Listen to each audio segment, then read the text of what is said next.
പ്രതിപക്ഷ നേതാവ് സ്ഥാനം ഏറ്റെടുത്തതിന് തൊട്ടു പിന്നാലെയാണ് രമേശ് ചെന്നിത്തല നിലപാടുകൾ തുറന്നു പറഞ്ഞത്.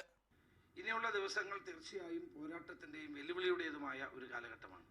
മുല്ലപ്പെരിയാർ വിഷയത്തിൽ മുഖ്യമന്ത്രി പിണറായി വിജയന്റെ നിലപാടിനെതിരെയുള്ള പ്രതിപക്ഷത്തിന്റെ നയം വ്യക്തമാക്കി ചെന്നിത്തല. മുഖ്യമന്ത്രിയുടെ ഈ നിലപാട് കേരളത്തിന്റെ താല്പര്യങ്ങൾക്ക് വിരുദ്ധമാണ്.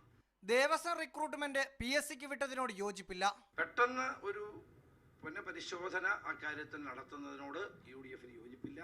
അതിരപ്പള്ളി വിഷയത്തിൽ തീരുമാനമെടുക്കുന്നതിന് മുമ്പ് ചർച്ചകൾ നടത്തണം. ഇക്കാര്യത്തിൽ പരിസ്ഥിതി പ്രവർത്തകരുമായും എല്ലാ രാഷ്ട്രീയ പാർട്ടികളുമായും ചർച്ച ചെയ്ത് ഒരു പൊതു അഭിപ്രായ രൂപീകരണമാണ് ആവശ്യമായത്. സർക്കാരിന്റെ നല്ല തീരുമാനങ്ങളോട് സഹകരിച്ചും തെറ്റായ സമീപനങ്ങളോട് വിട്ടുവീഴ്ചയില്ലാത്ത നിലപാടുമാകും പ്രതിപക്ഷം സ്വീകരിക്കുകയെന്നും ചെന്നിത്തല വ്യക്തമാക്കി. പ്രതിപക്ഷ ഉപനേതാവായി PK കുഞ്ഞാലിക്കുട്ടിയെ തീരുമാനിച്ചിട്ടുണ്ട്. റാഹീസ് റഷീദ്, മീഡിയ 1, തിരുവനന്തപുരം.